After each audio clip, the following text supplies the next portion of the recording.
Hello, hi guys! Magandang hapon sa inyong lahat. This is your guest from my Sagari channel, a faith leader, o sa Matarder. So ngayong hapon na to, tingin natin sabihin sa iyo ng ating mga gabay. So this is a special gabay for the month of March 18 hanggang March 24 for the sign of Sagittarius. So Sagi, welcome to my channel. Ano kayong messages, advice, and spirit guides ang ating masasaka for today's video?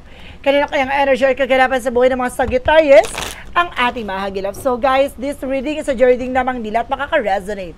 Kunin lamang po makaka-relate sa inyo and comment down below kung kaninong energy ang ating nasagap. And guys, don't forget to like and subscribe my channel and hit notification bell for more videos of the because maraming salamat po.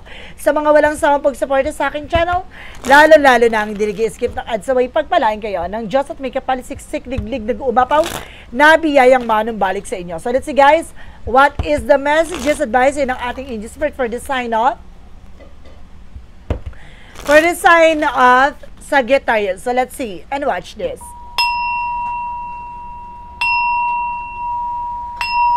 Ano kaya kaganapan sa buhay ng mga Sagittarius ang ating mahagilap? So guys, tuklasin at bubulabugin natin ang angel spirit plus your information po. Okay, so let's see guys. There's a 7 of Wands, protections, no? Protection at pangalagaan mo yung sarili mo dito laban sa mga taong kumakalaban sa'yo. Sa mga taong may lihim na galit sa'yo. Sa mga taong gusto kang pabagsakin. Ay, kailangan palaban. And there's a Eight of Pentacles with a focus. Mag-focus sa ginagawa mo, no? Ginagawa mo, huwag kang magpapadistract. No, huwag kang magpapalinlang. Kailangan tuloy-tuloy ka lamang. Let's see what is additional messages. And this is something that for absorb your intuition, no? Tama ka na may conclusion or something in inner voice. Inner voice na maaaring bulong sa'yo ng ating gabay. Kaya kailangan mag-pay attention, no? Kailangan mo rin ng tamang pahinga rin, no? Nag-over-fatigue ka rito. Nagkakaroon ka ng sleepless nights.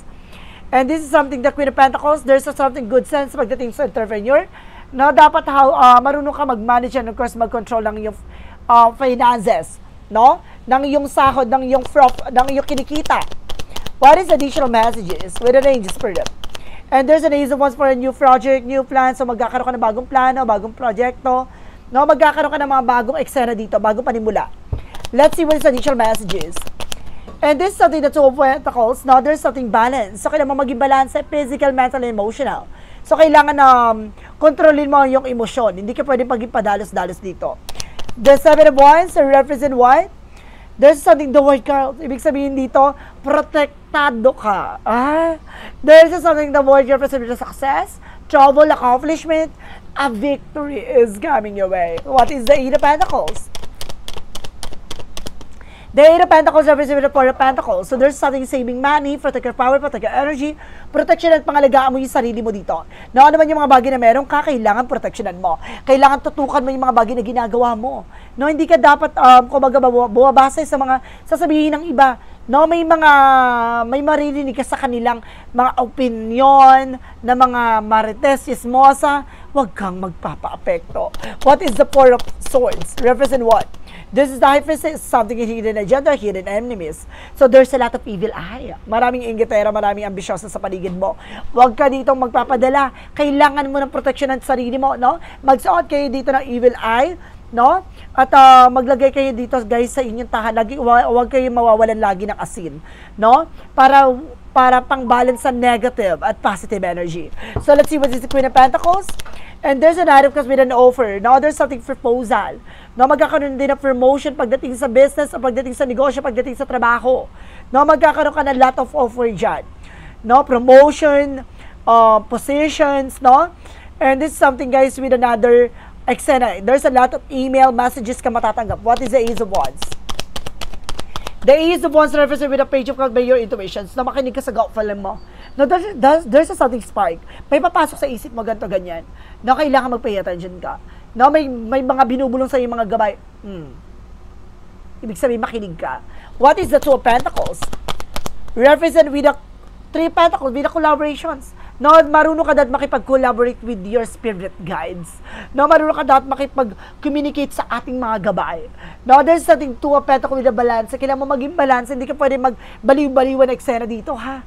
Kailangan maging balance ka para yung spiritual mo maging balance. What is the Seven of Once that the word card, representing the Queen of Cups, emotional healing. So, ibig sabihin dito, maaaring magiging maganda na yung mental health mo. Hindi ka na basta-basta magpapadala ng, kumbaga, ng galit, no, ng iyong paladesisyon or kumbaga, magiging tensyon, no? Yung pagiging padalos-dalos, no, hindi ka na padadala, kung magiging kalmado ka na. What is that Eight of Pentacles and goes to Four of Pentacles? Represent with the Knight of Cups, with wish fulfillment. So, matutupad talaga yung mga pangarap mo. Basta dedicated ka sa ginagawa mo, may consistency ka, no, na hindi pa bago-bago yung ano mo, yung moods mo, or something ginagawa mo, kailangan alam mo sa sarili mo yung target and intention mo. What is the Four of Swords that the High Priestess? Represent with something the Eight of Swords. See, I told you, there's a lot of negativities around you, especially sa trabaho mo, especially dyan sa paligid mo, mga kapitbahay mo marites, mga kapitbahay mo mga itsosera, no? Yung parang pagkukwentuhan ka. Tapos kapag nandiyan ka na, ay, iba na naman yung topic, pero kanina ikaw yung chismis. Ganon. No? Maraming ganyan. Kumaga sinasabi sa'yo dito, huwag ka magpapadala sa mga tao na yan, ha? Huwag ka, alam nyo guys, huwag ka nag-share ng kahit anong information about sa sarili mo.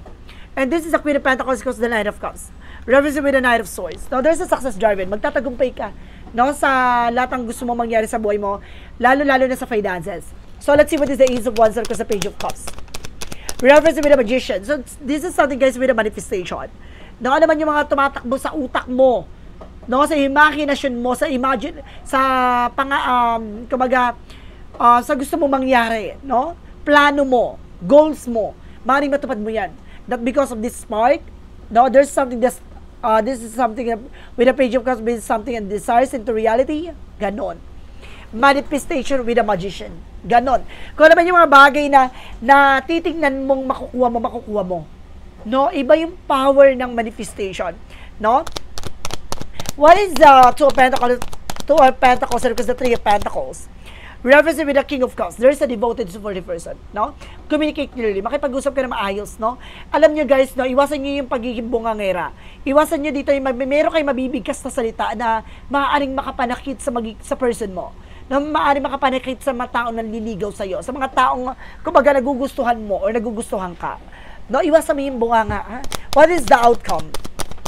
Ang pinaka-outcome is the Five of Pentacles in reverse. So, something about recovery for financial loss. Makaka-recover ka na guys now for financial loss. And this is something the star card for healing and recovery. Huwag ka mag-alala. Sa lahat ng mga pinagdadaanan mo, ito isang pagsubok lang to. No? Let's see guys, no? Let's see what is additional messages for finances and career. For finances and career, represent what? Represent what with a Four of Cups? No? Reevaluate or analyze. May mga bagay na kailangan pag-isipan. May mga bagay na kailangan mong pagmunihan. Kumbaga, pag-isipan mong mabuti. No? Especially pag-offer ng love. No? Konektado ang love life and career mo dito. And this is something the Sun card. There's something pure positive outcome. Na magiging magandang kalalabasan dito. Magtiwala ka. What is additional messages for love life? So there's something the Fool card. No? And this is something the Justice card. No? Wag ka mag-alala. No? Nasa tamang proseso ka. Kumbaga, may mga taong sinaktan ka, pinaglaruan ka, niloko ka, iniwan ka, huwag kang mag-alala, may hustisya. No, makukuha mo yung taong para sa'yo talaga. No, may makikilala kang, kumbaga, mamahalin ka at takot na iwanan mo siya. Ay, pasabo, gandang-ganda ka dito, ti. Kuya, gwapong-gwapo ka dito. What is additional messages? For dating naman tayo sa health. And there's a death card. No, malaking transformation mangyayari sa buhay mo. No, dahil magbabago na ang ikot ng iyong kalusugan. There's a Six of Swords with the transition. Makakalaya ka na. No? No, dahil kumbaga there's something the Moon card for illusion, delusions. No, there's an imaginations. And this is something in instinct at the same time, guys, no? There's something dreams. Maraming tumapasok sa panaginip mo. Maraming ibig sabihin kapag may kamatayan sa panaginip with the death card, ha? Ibig sabihin, there's something an ending in your beginning. May parte ng buhay mo na tatapusin. Ibig sabihin, magiging maganda na kalusugan mo, tatapusin na yung sakit mo, no? Magiging maganda ng kalusugan mo, makakalaya ka na dyan sa sakit na yan. What is additional messages with the synchronicities? With synchronicities represent what? with synchronicities, represent spiritual guidance. See, kailangan mo ng albularyo na tutulong sa'yo, no, para gamutin yung mga karamdaman mo. And there's a strength card. Confident. Kailangan malakas ang loob mo. No, hindi ka pwedeng takot at duwag. And there's something gentleness. Kailangan maging makinahon ka. No?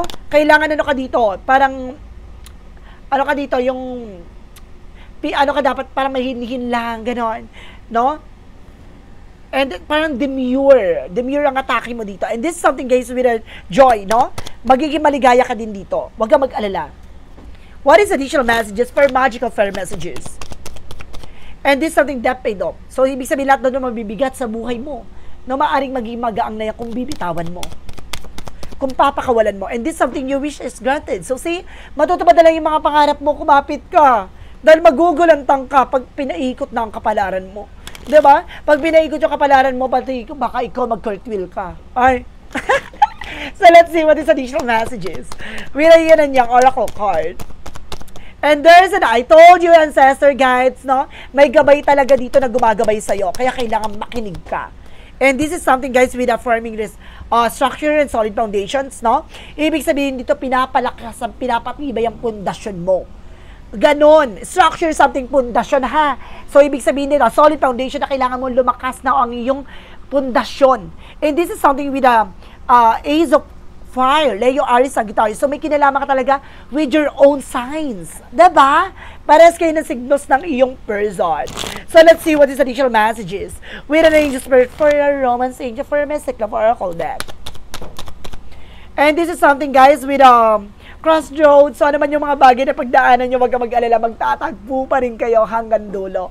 And this is something bliss with the happiness. Magiging maligaya at magiging maligalig ka dito. Wag ka mag-alala. No?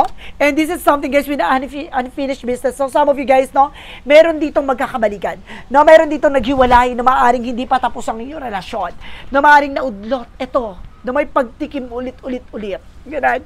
So, let's see. What is additional messages tayo for Archangel Michael messages?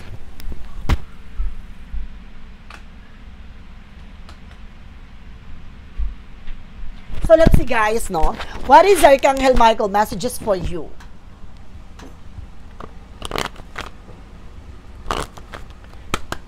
Angel Spirit, please give me information po. And this is something, shield yourself. So, say protection at pangalaga mo yung sarili mo. Diba? And go forward fearlessly. Kailangan palaban ka. Hindi ka dapat duwag. Diba? Kailangan wag kang maalis yung takot at pangamba mo. Magpatuloy ka. No, wala pag-aalinlangan.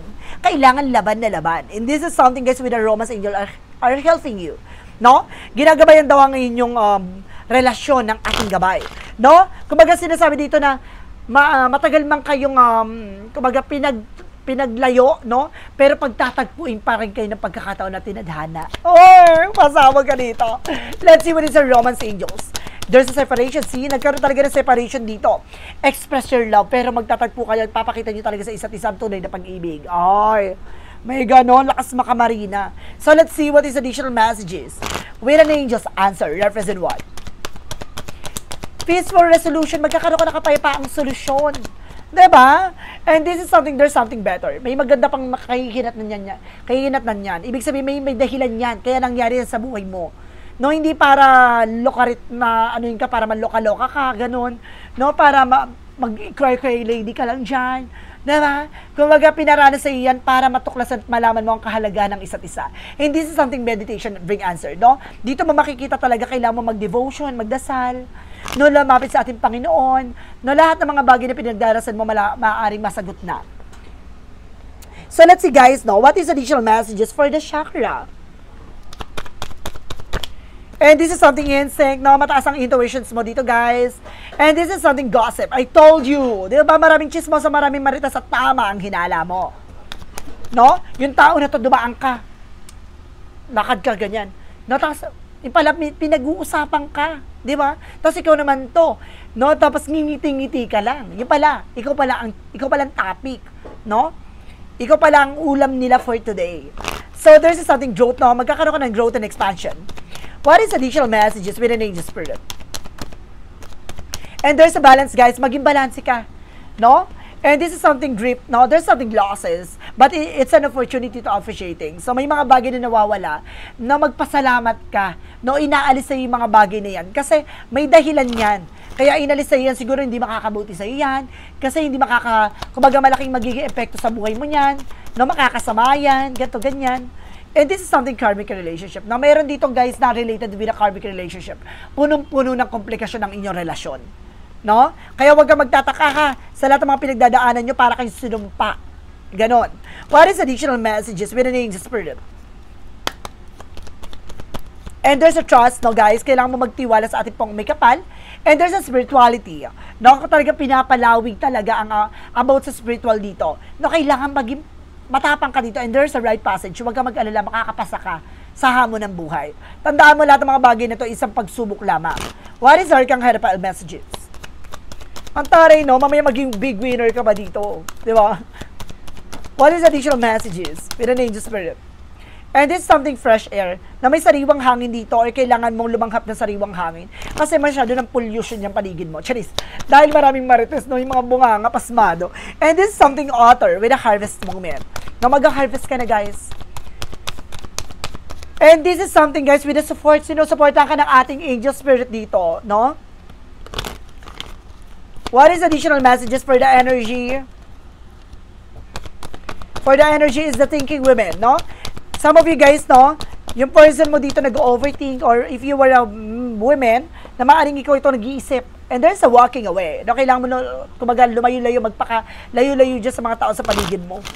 What is the Monsology represent what? Have faith in your dreams. So, kailangan mo magtiwala sa mga pangarap mo. Diba? And this is something, a new romantic cycle begin. Magkakaroon ng magkakaroon ng bagong eksena pagdating sa buhay pag-ibig. Diba? A brand new start. Ay, pasabog ka dyan. Let's see what is the Jesus loving quote said. Jesus loving quote said, let not your heart be troubled, neither let be afraid. So, wag mong hayaan ang puso mo ang maguluhan. Pwede kang matakot, pwede kang mangamba, pero kailangan ang puso mo, no? Alam mo kung ano yung nilalaman yan at alam mo kung ano ba talaga hangarin yan. No? Dahil dyan ka makikipag-communicate sa ating Panginoon, sa ating buong may kapal. What is the angel's number represent what? And 1144, represent with the high vibes, divine intervention. Love or other happiness lurks just around the corner. It will be something much better than in your wildest dream. A rare opportunities and exciting encounter with like-minded people will exceed your expectations. So see, pinapaalalahanan ka dito na isang parte to ng pagsubok na to para hubugin ng pananampalataya at tiwala mo at makita mo talaga kung ano ba talaga purpose mo sa buhay mo. Para makita mo may mga mas magaganda pang mangyayari sa isa hinaharap. Kaya magtiwala ka. What is the messages of life represent what? Messages of life represent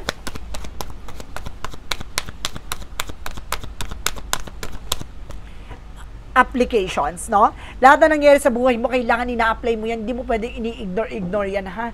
Kailangan tanggapin mo at kailangan mo, yung mga pagkakamali mo, alamin mo kung saan nanggagaling, kung ano yung mga pagkakamali na yon, alamin mo, no? Para i-apply mo sa sarili mo, yung mga natutunan mo doon. Today, I apply all that I have learned during my spiritual guest. I practice love in my daily life. I allow my inner light to lift my thoughts. As I do so, the law of universal love take root in my life. So see, talaga nandun talaga sa punot dulo no? Yung pag-ibig talaga at magmamahal na mamumutangi sa lahat. Kahit na anumang pigil at anumang pigil ng tadhana, talagang pagtatagpuin ka talaga kayo ng kapalaran. So guys, this is a special gabay for the month of March 18 hanggang March 24 for the sign of Sagittarius. So Sagi. Maraming salamat for this wonderful reading. So once again, this reading is a reading lamang din at makaka-resonate. Kunin lamang po makaka-relate sa inyo and comment down below kung kaninong energy ang ating nasaga. And of course, don't forget to like and subscribe my channel and hit notification bell for more videos updated. Maraming salamat po. Sa mga walang sawang pagsuporta sa aking channel, lalo na ang hindi nag-skip ng ads, saway pagpalain kayo ng Diyos at may kapal. Siksik, liglig na gumawa na biyayang manong balik sa inyo. Maraming salamat po in see the next video. Bye-bye and babush!